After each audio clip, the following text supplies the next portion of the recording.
안녕하세요. 아랄레와 주변 하천 협력사 아래 5번째 마지막 시간입니다. 오늘은 아랄레의 미래 전망입니다. 아랄레해에서는 인지역 국가 간 수자원 공동분배 관리 협약과 영내 공동관리 체계 구축을 위해 노력하고 있으나 각국의 국익 우선주의로 인해 진전을 보지 못하고 있는 것으로 평가되고 있습니다. 아랄레 생태계 개선을 위해 프로젝트로 월드뱅크, 프랑스 정부 등이 참여하여 카라칼팍스탄 물공급 시스템 개선, 초가이 숲의 보호와 아무다리강 삼각주 보호를 위한 시스템 개선 등에 대한 연구와 사업이 진행되고 있습니다. 협력은 강상류 국가들의 새로운 물 이용 계획에 따라 난항을 겪고 있습니다. 그 중 하나가 타지키스탄의 로건 수력 발전소입니다.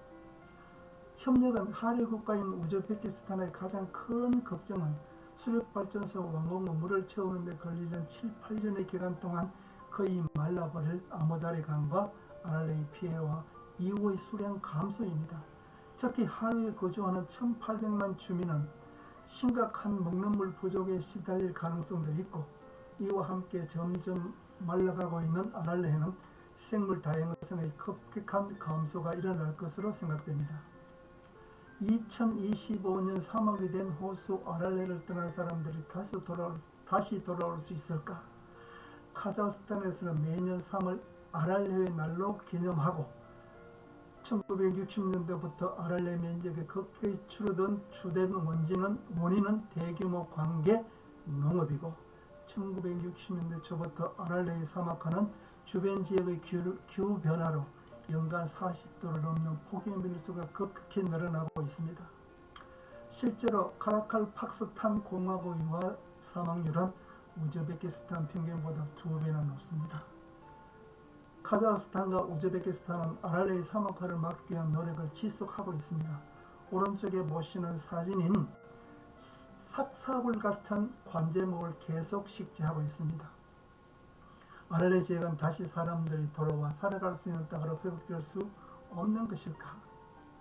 이렇게 노력하는 결과 일부 지역에서는 어업이 재개되고 무이나크 공항의 여객 수송도 재개되는 등 이러한 변화는 아랄레를 완전히 복원하기는 어렵지만 선택적이고 전진적인 방식으로 이 지역의 정착 여건을 어느 정도 회복할 수 있음을 보여준다는 사실을 입증하고 있습니다. 아랄레의 미래 환경 복원 가능성은 아랄레 복원 프로젝트 진행 과정은 여러 단계로 나누어 진행되고 있습니다.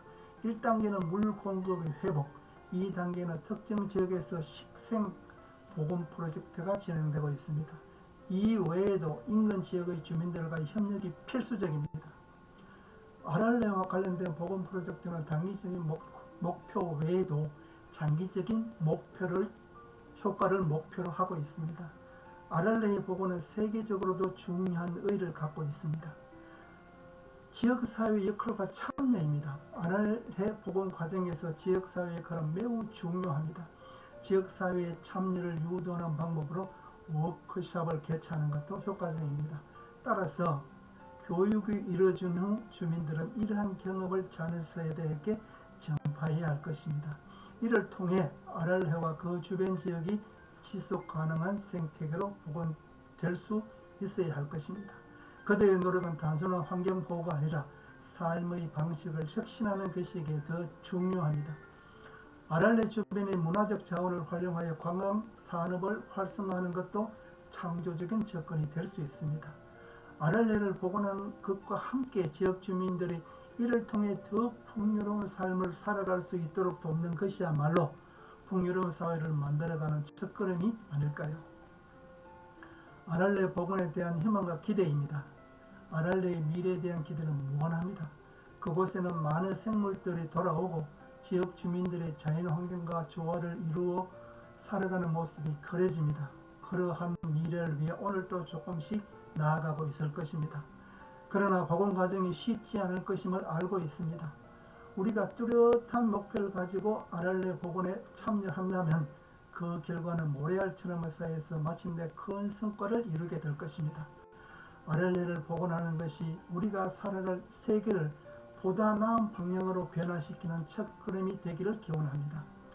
아랄레 복원 진행을 위한 희망입니다. 물 공급 회복의 진행 사항은 다음과 같습니다.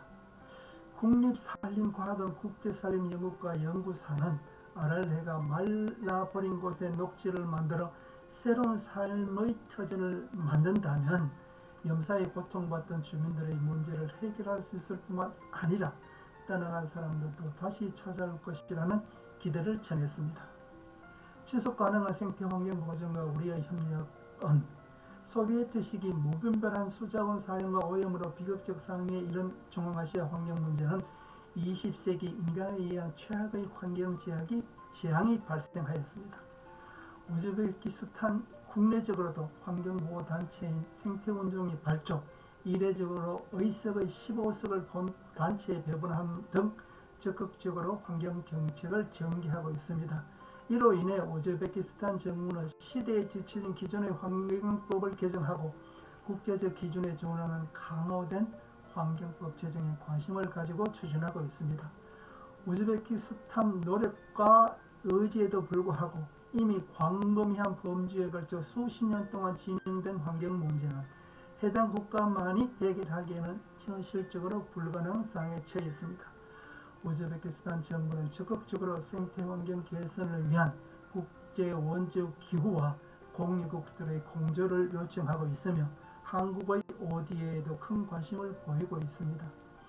우즈베키스탄 현지에서도 한국의 코이카나 대외경제협력기금 및 다양한 분야를 대상으로 한 민간단체의 지원 사업들은 큰 효과를 얻고 있으며 결과에 대한 만족도도 높게 나타나고 있습니다. 우즈베키스탄의 환경 문제와 수자원 관리에 대한 국제사회의 원조 규모 증가와 한국의 지원도 증가하는 추세입니다.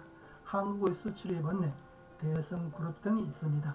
한국의 우즈베키스탄 원조도 새로운 변화를 적극적으로 반영하여 추진되어야 할 것입니다. 한국의 원조는 대부분 직업, 교육개발, 사회간접 자본에 집중되어 있는 반면 환경복구나 생태보존 등에는 큰 비중을 두지 않은 것이 사실입니다. 한국의 ODA 정책이 2007년 원조 전략 구축에 따라 보다 점유화된 방향으로 현재 시점에서 수혜국 필요 분야에 대한 변화를 면밀히 분석할 필요가 있을 것으로 생각합니다. 사례 첫 번째는 정부는 기후변화로 사막화 겪는 아랄레 지역의 $100만 지원, 사례 2호는 코이카, 우즈베키스탄 아랄레 위기 대응 나섬 등을 참고하시기 바랍니다. 우리는 검토와 분석을 통해 향후 우즈베키스탄 원조 정책에 적극적으로 반영된다면 더욱 시의성 있는 원조가 이루어질 수 있을 것입니다. 우리는 미래 ODA 정책 역시 수혜국 맞춤 전략 지원에 따라 조정, 원조 효율성을 높일 필요가 있습니다. 이 밖에도 환경보존과 개발, 생태계 복구 등에 대한 직접적인 지원과 함께 지역 내 기구에서 추진하는 프로그램에 대한 지원, 참여 또는 우즈베키스탄 생태 환경과 입법권을 가진 환경단체 활동을 지원하거나 이와 연대하여 원조 정책을 추진하는 것도 효과적인 지원 방안으로 검토될 수 있을 것으로 생각됩니다. 결론은 이러한 분석된 자료를 벤치마킹하여 임진강, 북한강에도 적용할 필요가 있을 것으로 생각합니다. 오늘 강의는 여기서 마치겠습니다. 다음 강의는 멕시코, 미국과의 리오그란데 강 협력은 어떻게 하였나에 대한 내용입니다. 감사합니다.